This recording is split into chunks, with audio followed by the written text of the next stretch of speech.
A ver, ¿qué se necesitaría para que un científico de tomo y lomo, uno de esos que solo creen en lo que pueden tocar y medir, termine cuestionando todo lo que sabe? De eso se trata la historia de hoy. Vamos a meternos de lleno en Muchas vidas, muchos maestros, del Dr. Brian Weiss. Y esto no es un simple caso clínico, es un viaje a lo inexplicable. Es la increíble historia de cómo las fobias de una paciente, fobias que la paralizaban, terminaron abriendo una puerta a algo, bueno, algo que la ciencia de su doctor no tenía cómo explicar. Y fíjense en esto, esta frase del propio Dr. Weiss lo dice todo. No es el final, es apenas el comienzo. Es básicamente la confesión de un hombre de ciencia que se topó de frente con lo que él consideraba imposible. Con esta frase creo que ya tenemos el tono de lo que se viene. Ok, pero antes de hablar de la paciente que lo cambió todo, es súper importante que entendamos quién era el médico. A ver, no estamos hablando de un tipo que andaba buscando fantasmas o explorando lo paranormal, para nada. Él era un pilar de la comunidad médica, un hombre cuya vida, enterita, se basaba en la lógica, en la evidencia. Y miren sus credenciales, impresionantes. Graduado de Columbia, doctorado en Yale, nada menos que jefe de psiquiatría en el Mount Sinai de Miami. Y por si fuera poco, autor de 37 artículos científicos. Ojo, esto no es solo un currículum abultado, son los ladrillos que construyeron su forma de pensar. Años y años de estudio súper disciplinado lo convirtieron en un profesional, digamos, conservador. De esos que si no lo puedes probar en un laboratorio, simplemente no existe. Y bueno, es en medio de todo este mundo tan ordenado, tan predecible, que en 1980 aparece ella, Catherine. Y ella no llegó sola, no solo trajo sus síntomas al consultorio, trajo consigo una especie de tormenta, un caos que, sin saberlo, amenazaba con derrumbar todo ese castillo de lógica que él había construido. El contraste entre ellos era brutal, absoluto. Piénsenlo, por un lado la vida del Dr. Weiss era pura estabilidad, éxito, una carrera floreciente, y por el otro, la vida de Catherine, totalmente caótica, paralizada por el miedo. Eran dos mundos a punto de chocar, y todo iba a pasar en la paz de su consultorio. La vida de Catherine de verdad era una cárcel. Y no hablamos de miedos comunes, Eran terrores, fobias que la perseguían desde niña y que para ese entonces ya la estaban dejando sin poder vivir. Imagínense, el miedo a ahogarse era tan pero tan fuerte que no podía ni tragar pastillas, y el miedo a la oscuridad la llevaba a dormir dentro de un closet. Y así pasaron 18 meses. ¡18 meses! En todo ese tiempo, el Dr. Weiss usó todas las técnicas que conocía, todo lo que la psicoterapia convencional le ofrecía. Revisaron su infancia, analizaron sus sueños, sus relaciones, todo. ¿El resultado? Nada. Catherine simplemente no mejoraba. Era como si estuvieran chocando una y otra vez contra una pared invisible. Ya frustrado, sintiendo que había llegado a un callejón sin salida, el Dr. Weiss decide probar algo distinto, la hipnosis. Pero ojo, para él esto no tenía nada de místico. Era simplemente una herramienta clínica más, una técnica para ayudar a los pacientes a recordar cosas olvidadas de su niñez. Una forma de enfocar la mente para mejorar la memoria, nada más. Así que, durante la sesión, la instrucción fue súper simple y directa. Regresa al momento en que empezaron tus síntomas. Él lógicamente esperaba que saliera algún recuerdo de la infancia, un trauma olvidado de cuando era muy pequeña. Pero lo que pasó a continuación, bueno, eso no estaba en ningún manual. Desafió toda su lógica. De repente la voz de Catherine cambió, y con una claridad que lo dejó helado, empezó a describir una vida de hace casi 4000 años. Y no sonaba como una fantasía, no, sonaba como un recuerdo real. Los detalles eran increíblemente vívidos. Describió la ropa que usaba, el tipo de edificios, el paisaje de un valle seco. Hasta dio un año, 1863 a.C., y un nombre, Aronda. No había duda en su voz, era como si realmente estuviera viviendo eso en ese momento. Y entonces, llegó al final de esa vida. Relató su propia muerte. Una inundación terrible, olas gigantes que arrasaron con su aldea. Describió la sensación de ahogarse, de tragar agua salada, mientras su hija, Cleastra, le era arrancada de los brazos. Un trauma que, increíblemente, era un espejo perfecto de sus fobias en la vida actual. ¿Y la reacción del Dr. Weiss? Estaba estupefacto. Su mente científica empezó a toda velocidad a buscar explicaciones lógicas. ¿Esquizofrenia? No. ¿Personalidad múltiple? Tampoco. Una fantasía muy elaborada no cuadraba. Parecía un recuerdo genuino, pero la pregunta era, ¿de dónde diablos venía ese recuerdo? Pero esa primera sesión de regresión fue solo el comienzo. No fue algo de una sola vez. Fue como si hubieran abierto una puerta y lo que empezó a salir de ahí iba a cambiar no solo la vida de Catherine, sino también, y para siempre, la del propio Dr. Weiss. En las siguientes sesiones, Catherine recordó muchísimas otras vidas. Y lo más increíble es que cada una de esas vidas parecía ser la raíz de alguno de sus miedos o de sus relaciones complicadas del presente. Por ejemplo, recordó haber sido un guerrero llamado Johan, a quien mató por la espalda un hombre que ella reconoció como su novio actual, Stuart. Imagínense, o la vida de Abby, una esclava. Poco a poco los patrones empezaron a ser evidentes. Pero lo más profundo, lo más alucinante, no eran las vidas en sí, era lo que pasaba después de la muerte. Catherine empezó a describir un lugar de descanso, un espacio lleno de luz, de paz, donde las almas, al parecer, se recuperan y aprenden lecciones antes de decidir si quieren volver. Y en ese estado, en ese entre vidas, su voz a veces cambiaba, se ponía más profunda, como con más autoridad. Claramente, ya no era Catherine la que hablaba. A través de ella, se comunicaban unas entidades que ella llamó los maestros, y daban unos mensajes de sabiduría espiritual impresionantes.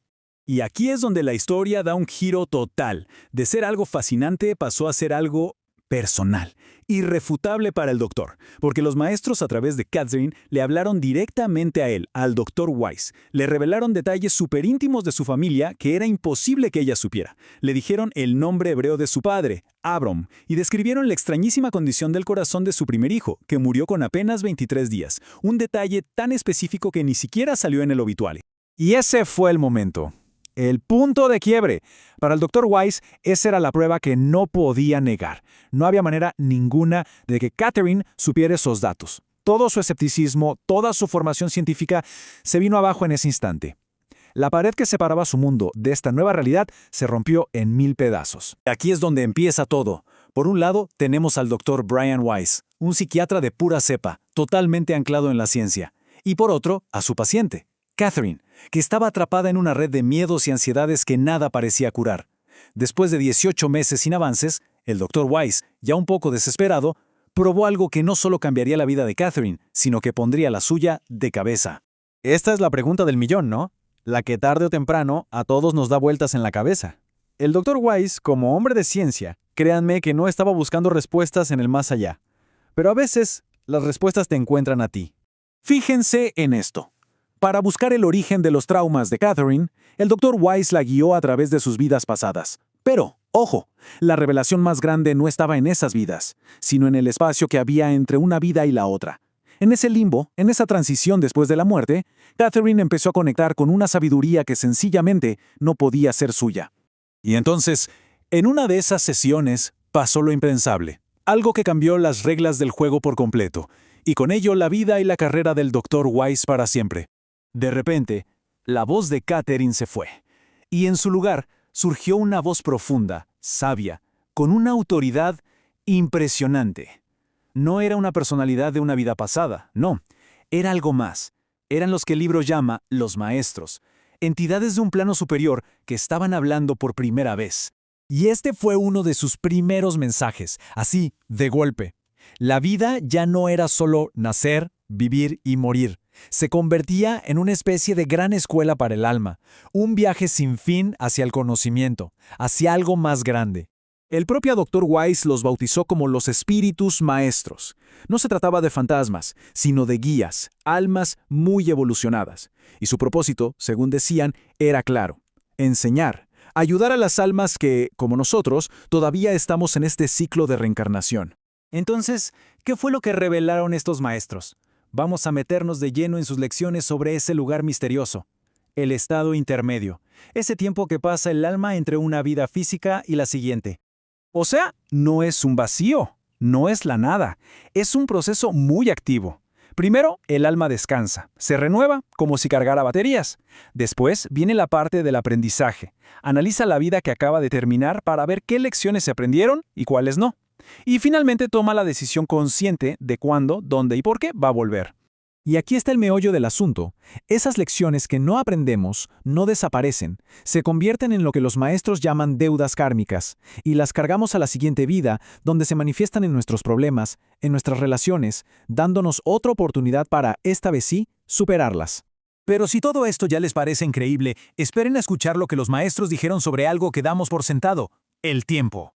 Desde esta perspectiva, nacer y morir dejan de ser el principio y el fin de todo. Son solo transiciones, como cruzar una puerta. Somos seres eternos que simplemente pasamos por distintas experiencias, en un ciclo que nunca termina. Y esta idea es quizá una de las más potentes del libro. Nos aferramos tanto a nuestro cuerpo, a nuestra apariencia, pero según los maestros es solo un vehículo temporal. El pasajero, que es nuestra alma, es inmortal. Claro, si entendemos que somos eternos, que solo cambiamos de vehículo, ¿qué podría detenernos? Bueno, los maestros señalan una barrera, una sola, que de verdad nos frena en el camino: el miedo. Así de simple. Dicen que el miedo es el mayor ladrón de energía que existe. Nos paraliza, nos impide ver nuestro propósito real, que es aprender. ¿Y cuál es el antídoto? El conocimiento. Entender nuestra propia inmortalidad, dicen ellos, es lo único que puede disolver el miedo desde la raíz. Pensemos en esto un segundo. Si uno supiera, pero de verdad, con total certeza, que no hay un final, que solo hay una transición, ¿cuánto poder tendría el miedo sobre nosotros?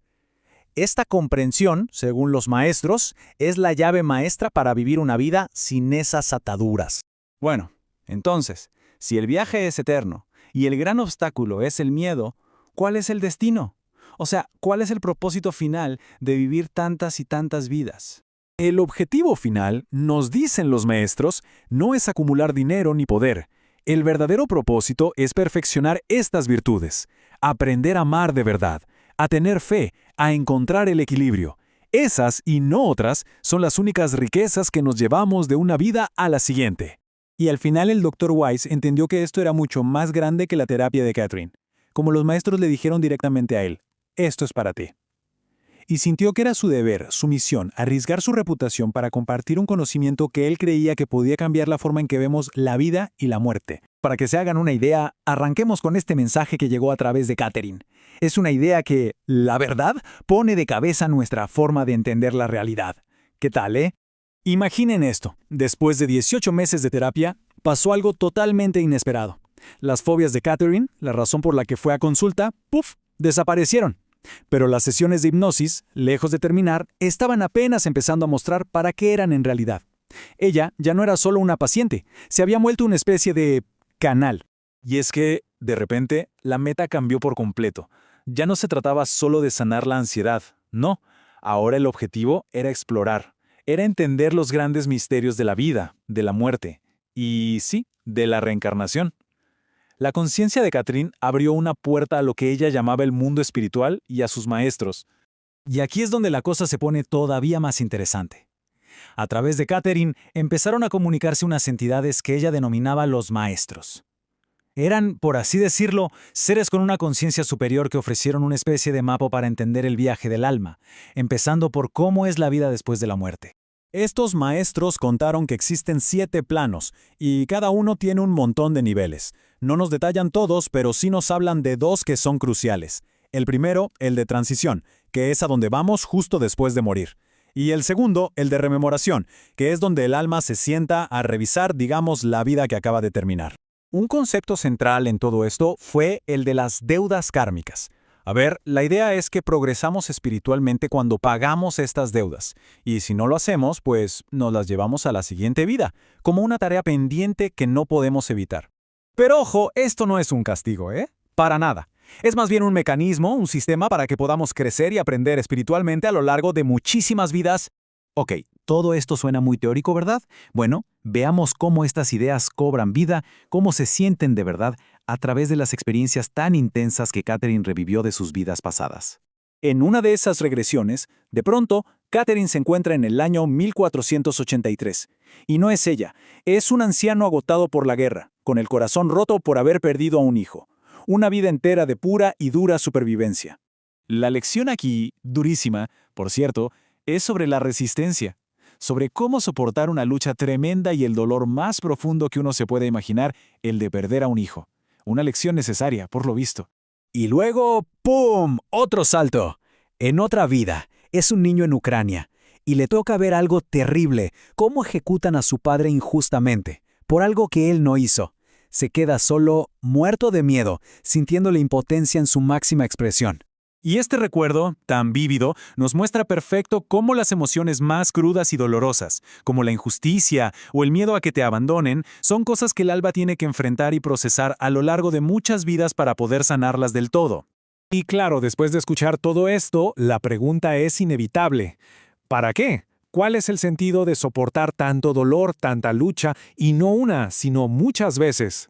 Cuando le preguntaron cuántas veces había vivido en la Tierra, la respuesta que Catherine dio desde lo más profundo de su trance fue este número: 86. 86 veces. La pregunta se vuelve todavía más grande.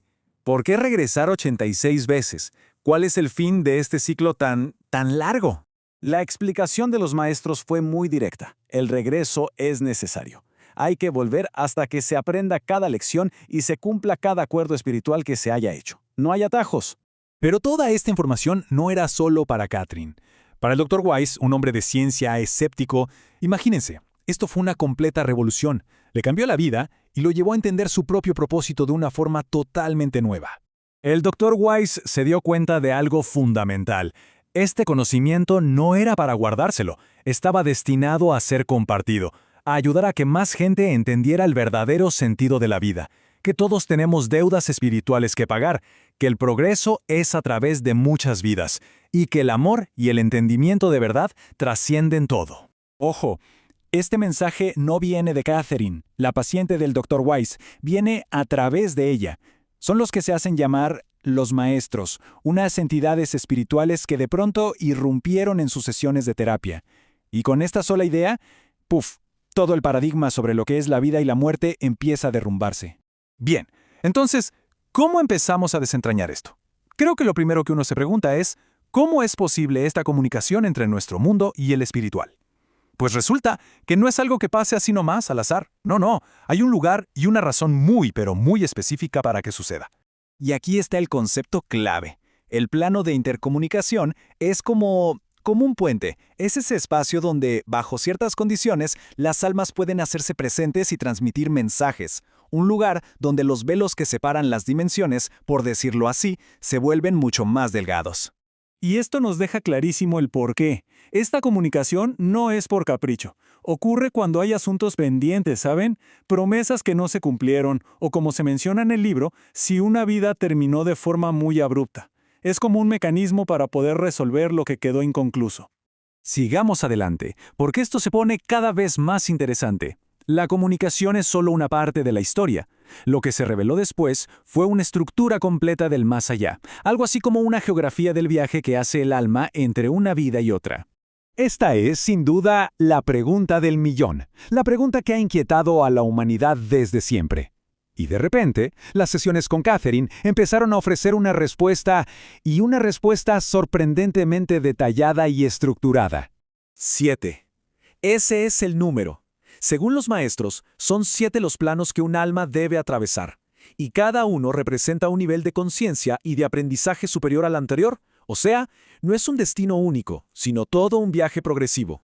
Y este es, digamos, el mapa de ese viaje. Primero, la rememoración, que es básicamente como ver la película de la vida que acabamos de dejar. Después, la transición, que es donde se decide cuál será la lección clave para la siguiente vida. Y desde ahí, el alma sigue subiendo, atravesando otros 5 planos de conciencia. Todo esto nos lleva al propósito final de este ciclo de vidas y planos. ¿Para qué regresar una y otra vez? La respuesta, al parecer, se centra en un concepto fundamental, el karma y el pago de nuestras deudas espirituales. A ver, las deudas kármicas no son un castigo, ¿eh? Son más bien lecciones pendientes. Son esas experiencias y rasgos que debemos dominar, como la codicia o la ira, para poder seguir avanzando en nuestro desarrollo como almas. Y aquí se ve clarísimo. Es la ley de causa y efecto a nivel espiritual. Si enfrentamos y superamos nuestras lecciones, el camino se hace más ligero. Pero si las ignoramos o si fallamos en aprenderlas, bueno, la carga se vuelve más pesada para la siguiente encarnación, añadiendo más y más dificultades al viaje. Entonces, aquí está el punto que de verdad lo cambia todo. No somos víctimas pasivas de nuestro destino, para nada. Según esta perspectiva, somos co-creadores activos. Antes de nacer, nosotros mismos elegimos las circunstancias y los desafíos que nos ayudarán a saldar esas deudas y a evolucionar. Una idea fuertísima. Y finalmente, ¿cuál fue el resultado de todo este conocimiento tan increíble? Pues no se quedó en una teoría fascinante. Tuvo un impacto real, profundo y muy tangible, tanto en Catherine, la paciente, como en el propio Dr. Weiss, el científico escéptico. Pensemos en esto. Después de 18 meses de terapia tradicional que no daba resultados, el simple hecho de recordar y comprender estas vidas pasadas y sus lecciones kármicas sanó a Catherine. Sus fobias, su ansiedad, sus pesadillas, todo se desvaneció. Una prueba del poder terapéutico de esta información. Pero quizás la transformación más radical fue la del propio doctor.